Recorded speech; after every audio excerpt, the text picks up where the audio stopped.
I've had a chance to talk with two people who participated in our model climate conferences.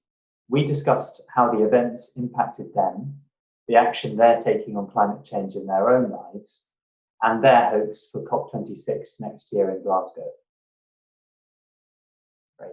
So I'm delighted to introduce Isla and Sally, who both participated in ICN climate conferences in the past. We're going to talk a little bit about their experience of the conference, what they're doing now, and what they hope to see from COP26 next year. So if we could start with you, Isla, maybe you could just tell us about your experience of the Bristol climate conferences as well. So with 3 other A-level geographers from my school, I acted as an observer for the Model Climate Conference in Bristol. And I had a really interesting day. It was so good to see the different teams from all the different schools over Bristol getting stuck into figuring out which was the most important priority for their country. Having carried out extensive research beforehand, they were experts on their countries, which was fab to see, given that many of the pupils didn't have such extensive knowledge of the countries they represented beforehand.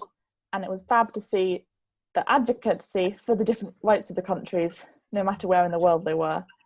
A particular highlight for me was the Brazilian delegate, who was very passionate about the Amazon rainforest, slightly for the wrong reasons potentially, but it was nonetheless amazing to see. And later in the day, I led a workshop to help teams take positive climate action in their own schools. So this worked on identifying topics or climate matters where the teams thought there were potential for improvements in their own school. And then we looked at the costs of these changes and prioritised low cost but high impact actions in order to have the greatest change. Later, then we identified key figures in the school for them to talk to in order to facilitate this, for example, teachers and the bursar. And then we devised a clear path, breaking the task down into bite-sized, attainable chunks so that it was actually a manageable project. Great, thank you. And for talking about how the conference was covering both international climate change politics and then also that really close focus on local action and how that can be carried forward. Perfect. So, Sally, maybe you can talk to us about your experience of the climate conference in Hounslow last year. So, yeah, last year I took part of the youth conference, COP youth conference in Hounslow, and I represented Chile with my school. It was really, really interesting and very inspiring to see the kind of conversations that are occurring all over the world against climate action and the kind of debates that people are having, why we should be and shouldn't be fighting for certain climate change action programs. It was also really interesting afterwards. We had a workshop with people, experts, showing all of the various career options and just general involvement opportunities for networking and charity and just generally getting involved in fighting for climate change. So I think it was very, very interesting and a great opportunity. That's fantastic. So thank you for talking about your experience of the climate conferences.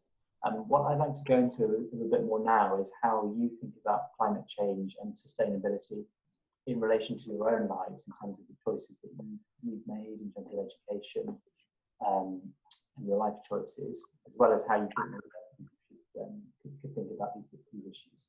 So Isla, starting with you, and maybe you can talk to us a little bit about those matters. So this might sound a bit cheesy, but I genuinely believe that climate change is the most pressing issue facing the world right now.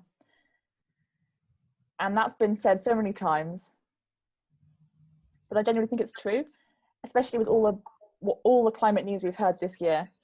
If you forget about coronavirus, remember back into January, all the bushfires in Australia, and California, that was a very vivid reminder of how the climate is changing for the worse.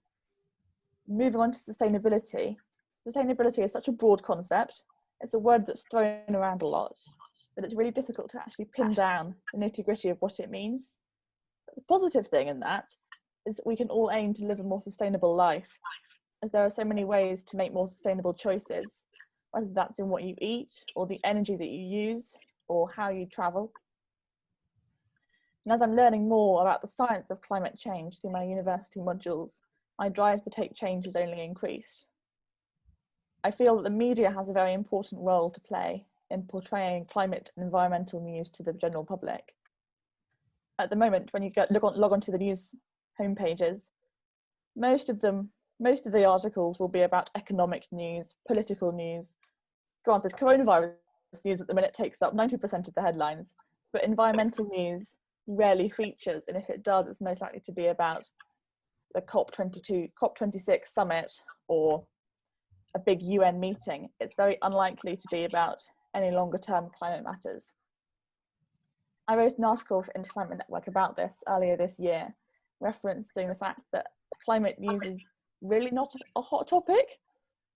It's not very exciting. It can't generate eye-catching headlines because it's such a slow-moving process. There's no key figure to blame. And so I really think that the media has a huge role to play in portraying a more honest reflection of the the issues affecting our world. We focus enough on the economic, the political, and the social. It's time to focus on the environmental. In school, we're always taught the acronym SEEP, social, environmental, economic, political.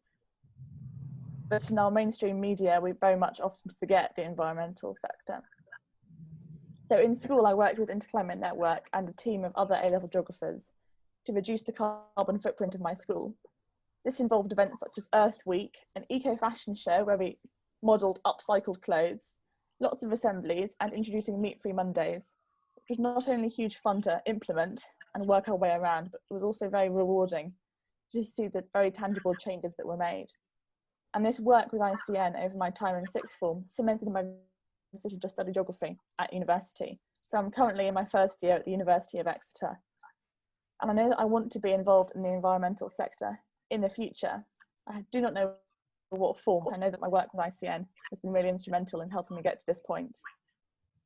Great, thank you, and then for talking about both the choices you've made and the action that you've taken in your school, but also more broadly from what you were saying around the types of barriers that exist to people becoming aware of climate change, whether that be through the media, and indeed taking action, but you need to know about it before you can take actions in your own life. So thank you for raising those points, and I encourage everyone to read Ida's article on our website.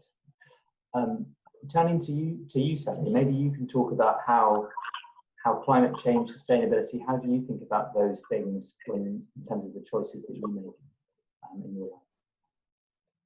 Personally, I'm quite optimistic.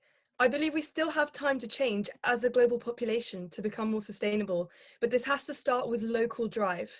I think the ICN conference was a perfect way to get young people involved, and especially now with all the youth protests, this is becoming more and more important.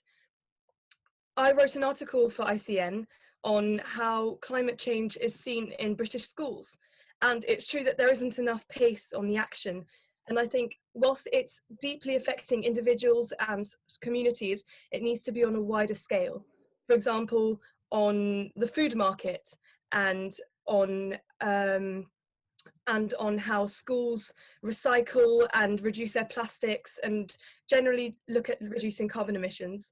And I think there's always more that we can do, and events through organisations such as ICN are really, really important to get more communities and more young people and more people from all over the world engaged in something that is so important right now. Great, thank you. And certainly from what you're saying, there are areas that exist for schools to take action on climate, and certainly in terms of our mission, you know, that's what we want to help facilitate, but it's not easy for sure. Maybe you can talk a little bit more, Sally, about the choices that you've made in terms of your studies and where you want to, where you see yourself working in the future. So I'm currently studying physics, chemistry and geography at A-level, and my aim is to study environmental sciences at university. I got in touch with ICN because I had a restless urge to get involved. Climate change is so consuming in our personal lives and around us that I think it's really important to get involved. So I wrote looking for opportunities to help our community progress, and that's what I want to go into further in my career. I'd like to go into climate sustainability from a chemical point of view. Great, thank you so much, and it's good to hear that a lot of the energy that's come into your participation in the conference and the work that you're doing in your school, that's continued into your kind of career ambitions. That's fantastic. So finally, I thought we could talk a little bit about COP26 in Glasgow next year. This is the focus of this conference. So maybe just in high level terms, Isla, you could talk about what your hopes and expectations are for COP26 next year in Glasgow, when the nations of the world will meet to talk about raising their ambitions on climate change.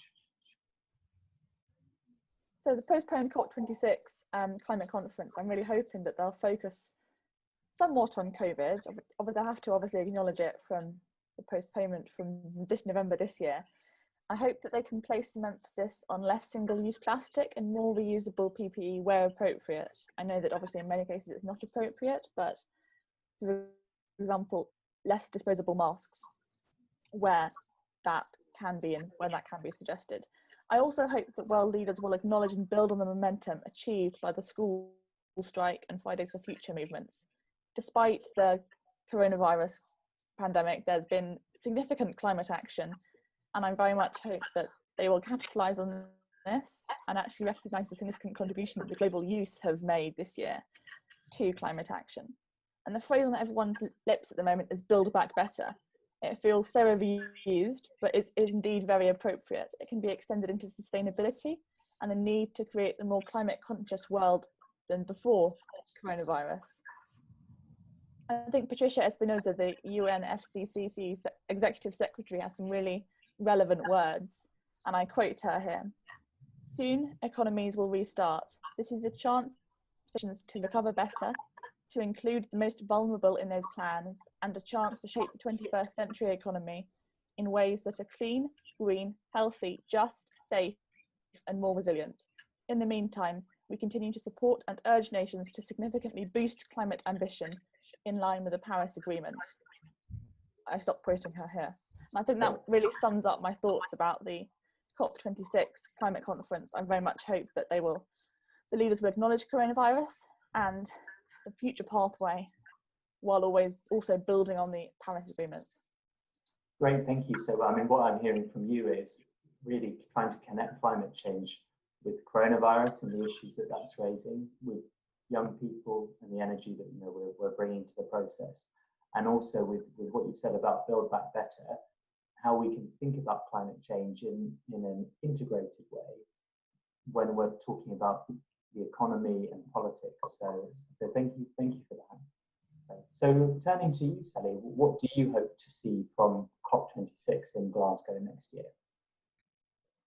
Having spoken to people in my local community, so other students, teachers, my family, etc., we found that there were three main solutions to tackling climate change, three main aspects. Of course, there are many others, but these were the three more important ones that we sort of narrowed it down to. The first one is reducing plastics, disposable plastics, reducing carbon emissions, and achieving full food sustainability. A huge amount of our food is exported from around the world and is responsible for a great amount of the carbon emissions. So all the subjects are interlinking. The UK government recently released a tax charging, I think it was 20% of plastics that were over 50% non-disposable. I think initiatives like this are what we need, because climate change is an epidemic that affects everyone globally, inexclusively, and it's really important that we have sustainable methods tackling these areas of study. Thank you. No, I appreciate that, and certainly the point you made there, which we talk about in our conferences, about the choices that we're making in rich countries have huge repercussions for people around the world and people in poverty. And certainly as well what you've said about food security, plastics, these big questions, there's still a lot of progress that needs to be made on those. So yeah, appreciate your input there, Sally. So just wrapping things up, very grateful for you both to give your perspective, and it's great to hear what you're doing now after your participation in the conferences. We wish you the best of luck going forward, and we hope to support you in any way that we can. So thanks very much. Thank you. Thank you.